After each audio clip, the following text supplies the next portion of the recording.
కళ్ళలో కింద పడటం. మీకు ఎప్పుడైనా ఇలా జరిగిందా? మంచి నిద్రలో ఉంటారు, హాయిగా కలలు కంటూ ఉంటారు. అంతలో సడన్ గా మీరు ఏదో పెద్ద బిల్డింగ్ నుంచి కింద పడిపోతున్నట్టు అనిపిస్తుంది. ఒక్కసారిగా మీ శరీరం అంతా ఉలిక్కి పడి సడన్ గా లేచి కూర్చుంటారు. హార్ట్ బీట్ కూడా చాలా ఫాస్ట్ గా కొట్టుకుంటుంది. అప్పుడే మీకు అర్థమవుతుంది ఇది కళ అని. ఆల్మోస్ట్ ప్రతి ఒక్కరి లైఫ్ లో ఏదో ఒక టైంలో ఇలా జరిగే ఉంటుంది. ఈ కండిషన్ ని సైన్స్ లో హిప్నిక్ జర్క్ అని అంటారు. ఇది మనం నిద్రలోకి వెళ్లి మొదటి దశలో వస్తుంది. కరెక్ట్ గా చెప్పాలంటే మనం మెలకువగా ఉన్న దశ నుండి మనం నిద్రలోకి జారుకునే సమయంలో ఇలా జరుగుతుంది. దీనికి కారణం ఏంటంటే మనం నిద్రపోతున్నప్పుడు మన బాడీ మజిల్స్ అన్ని స్లోగా రిలాక్స్ అవుతూ ఉంటాయి. మన బ్రీతింగ్ ఇంకా హార్ట్ బీట్ కూడా తగ్గుతుంది. ప్రతిసారి ఇలాగే జరుగుతుంది. కానీ అప్పుడప్పుడు మన బ్రెయిన్ కొంచెం కన్ఫ్యూజ్ అయ్యి మన మజిల్స్ అన్ని ఫాస్ట్ గా రిలాక్స్ అవ్వడం చూసి మన బ్రెయిన్ ఆ రిలాక్సేషన్ ని తప్పుగా అర్థం చేసుకుని అయ్యయ్యో వీడెక్కడి నుంచో నిజంగానే కింద పడిపోతున్నాడు అని చెప్పి అనుకుంటుంది. మిమ్మల్ని కాపాడడానికి మీ బ్రెయిన్ అలర్ట్ అయ్యి వెంటనే మీ బాడీకి పవర్ఫుల్ ఎలక్ట్రిక్ సిగ్నల్ ని పంపుతుంది. హే ఇలే పడిపోతున్నావు పట్టుకో అని. ఆ సడన్ సిగ్నల్ కి ఒక్కసారిగా మన బాడీ ఉలిక్కి పడి సడన్ గా నిద్ర లేచేలా చేస్తుంది. మీలో ఎంతమందికి ఇలాంటి ఎక్స్పీరియన్స్ అయ్యిందో కింద కామెంట్ చేయండి.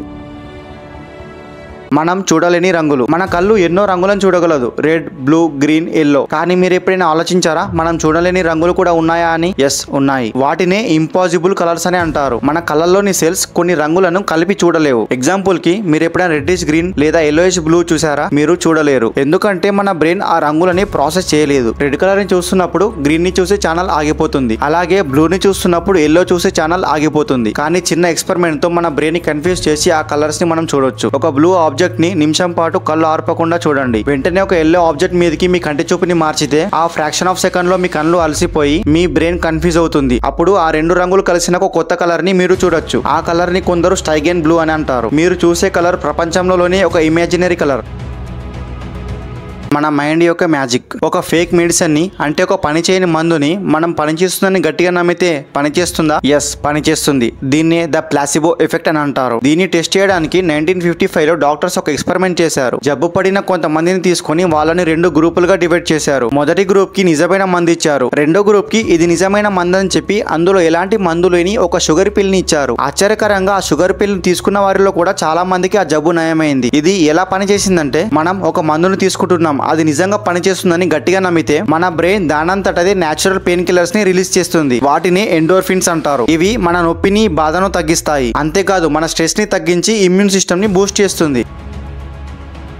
అప్పుడప్పుడు సేమ్ ఇదే ఇన్సిడెంట్ ఇంతకుముందు ఇలాగే జరిగిందని ఎందుకు అనిపిస్తుంది? మీరు ఒక కొత్త ప్రదేశానికి వెళ్ళినప్పుడు అరే ఇంతకుముందు నేను ఇక్కడికి వచ్చానే అని అనిపిస్తుంది. ఆ ఫీలింగ్ పేరే డేజావు, అంటే ఆల్రెడీ సీన్ అనే అర్థం. ఇది చాలా కామన్. దాదాపు 70% మందిలో ఒక్కసారైనా డేజావుని ఫీల్ అవుతారు. ఇది మన గతాన్ని గుర్తు చేయడం కాదు, అలాగే మన భవిష్యత్తుని చెప్పినట్టు కాదు. ఇది మన బ్రెయిన్ లో జరిగే ఒక చిన్న గ్లిచ్ అంతే. దీని మీద చాలా థియరీస్ ఉన్నాయి. కానీ ఒక ఫేమస్ థియరీ ప్రకారం మన బ్రెయిన్ సమాచారాన్ని రెండు వేరువేరు పాత్వేస్ ద్వారా ప్రాసెస్ చేస్తుంది. ఒక్కోసారి ఆ రెండు పాత్వేస్ మధ్యలో మిల్లీ సెకండ్ గ్యాప్ వస్తుంది. అప్పుడు మన బ్రెయిన్ కి ఒకే సమాచారం రెండు సార్లు అందుతుంది. మొదటిసారి అందిన సమాచారాన్ని మన బ్రెయిన్ ప్రస్తుతం జరుగుతున్న సంఘటనగా గుర్తిస్తుంది. కానీ కొన్ని మిల్లీ సెకండ్స్ తర్వాత అందిన రెండో సమాచారాన్ని ఇది ఇంతకు ముందు జరిగిన దానిలాగా పొరబడుతుంది. ఈ రెండు సిగ్నల్స్ మధ్య ఉన్న చిన్న డిలే వల్లే ఇది ఇంతకు ముందే జరిగినట్టు మనకు అనిపిస్తుంది. ఇది మన కళ్ళకు బ్రెయిన్ కి మధ్య జరిగే చిన్న మిస్కమ్యూనికేషన్ అంతే.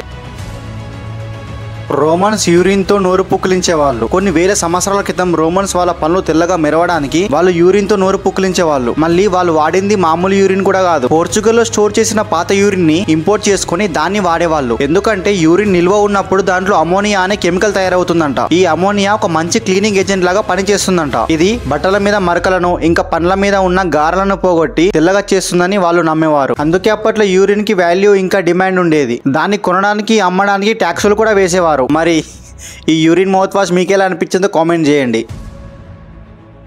ఆల్కహాల్ తో నిండిపోయి ఒక పెద్ద మేఘం ఉంది. మన మిల్కీవే గ్యాలక్సీ మధ్యలో ఒక పెద్ద ఆల్కహాల్ క్లౌడ్ ఉంది. దాని పేరు సాజిటేరియస్ B2. ఈ మేఘం మన భూమి నుంచి కొన్ని కోట్ల కిలోమీటర్ దూరంలో అయితే ఉంది. ఇది మన సోలార్ సిస్టమ్ కన్నా 1000 రెట్లు పెద్దది. ఈ క్లౌడ్ లో ఎంత ఆల్కహాల్ ఉందంటే మన భూమి మీద ఉన్న సముద్రాలన్నీ కలిపితే ఎంత నీరుంటుందో దానికంటే కొన్ని బిలియన్ల రేట్లు ఎక్కువ ఆల్కహాల్ ఈ ఒక్క క్లౌడ్ లోనే ఉంది. సైంటిస్టులకి ఈ క్లౌడ్ అంటే చాలా ఇంట్రెస్ట్. ఎందుకంటే ఇలాంటి ఆల్కహాల్ మాలిక్యూల్స్ నుంచి జీవం పుట్టుకొస్తుందని వాళ్ళు నమ్ముతారు. మరి ఇందులో ఉన్నది మనం తాగే ఆల్కహాల్ అంటే కాదు.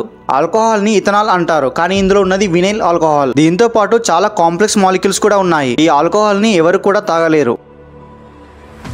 క్యారెట్స్ ఒకప్పుడు ఆరెంజ్ కలర్ లో ఉండేవి కావు. మనం ఎక్కడ చూసిన క్యారెట్ అంటే ఆరెంజ్ కలర్ లోనే ఉంటుంది. కానీ కొన్ని వందల సంవత్సరాల కింద ఆరెంజ్ కలర్ క్యారెట్లే లేవు. చరిత్ర ప్రకారం మనుషులు మొట్టమొదటిసారి క్యారెట్స్ ని పర్షియాలో పండించారు. అప్పుడు అవి పర్పుల్ లేదా వైట్ కలర్ లో ఉండేవి. అవి కొంచెం ఘాటుగా చేదుగా ఉండేవి. కొన్ని వేల సంవత్సరాల పాటు ప్రజలు పర్పుల్, వైట్, రెడ్ మరియు ఎల్లో కలర్ క్యారెట్స్ నే పండించారు. కానీ ఆరెంజ్ కలర్ లో క్యారెట్స్ మాత్రం లేవు. 17వ శతాబ్దంలో నెదర్లాండ్ దేశంలో కొంతమంది రైతులు ఒక కొత్త రకం క్యారెట్ ని సృష్టించారు. అప్పుడు వాళ్ళ దేశాన్ని హౌస్ ఆఫ్ ఆరెంజ్ అనే రాజవంశం వాళ్ళు పరిపాలించేవారు. వాళ్ళ జెండర్ రంగు కూడా ఆరెంజే. ఆ రైతులకు తమ రాజు మీద గౌరవంతో, భక్తితో వాళ్ళు ఎల్లో మరియు రెడ్ క్యారెట్ ని కలిపి క్రాస్ బీడ్ చేసి మొట్టమొదటిసారి ఆరెంజ్ రంగు క్యారెట్ ని పండించారు. ఈ కొత్త రకం క్యారెట్ చాలా బాగుండడంతో ప్రపంచమంతా పాపులర్ అయ్యింది. ఇది ఎంతగా ఫేమస్ అయిందంటే అసలు పర్పుల్ కలర్ క్యారెటే లేనంతగా. చెట్లు ఒకదానికొకటి మాట్లాడుకుంటాయి. చెట్లకు ప్రాణం ఉంటుందని మనకు తెలుసు. కానీ చెట్లు ఒకదానికొకటి మాట్లాడుకుంటాయని, ఆయన వాటికి అవి హెల్ప్ చేసుకుంటాయని మీకు తెలుసా? అవతార్ సినిమాలో చూపించినట్టు వాటికి కూడా ఒక సీక్రెట్ కనెక్షన్ ఉంటుంది. సైంటిస్టులు దీన్ని వుడ్ వైడ్ వెబ్ అని పిలుస్తారు. ఇది చెట్ల వేర్ల కింద భూమి లోపల ఉండే ఒక అండర్ గ్రౌండ్ నెట్వర్క్. ఈ నెట్వర్క్ మైకోరైజల్ ఫంగి అనే ఒక రకమైన పుట్టగొడుగులు అడవిలో ఉన్న అన్ని చెట్లతో భూమి లోపల కనెక్ట్ అయి ఉంటాయి. ఈ నెట్వర్క్ ద్వారా పెద్ద చెట్లు చిన్న చెట్లకు వాటర్ ని ఇంకా పోషకాలను అందిస్తూ ఉంటాయి. ఒక చెట్టుకు పురుగు పడితే ఈ నెట్వర్క్ ద్వారా మిగతా చెట్లకు కెమికల్ సిగ్నల్స్ ని పంపిస్తాయి. జాగ్రత్త, ప్రమాదం వస్తుంది, మీరు సిద్ధంగా ఉండండి అని. అలా మిగతా చెట్లు పురుగు నుంచి తమను తాము కాపాడుకోవడానికి సిద్ధమవుతాయి. ఇది చెట్ల మధ్యలో ఉండే ఒక అమేజింగ్ సోషల్ నెట్వర్క్. అవి మనలాగా మాట్లాడలేకపోయినా ఈ అండర్ గ్రౌండ్ నెట్వర్క్ ద్వారా ఒకదానికొకటి హెల్ప్ చేసుకుంటూ బ్రతుకుతూ ఉంటాయి.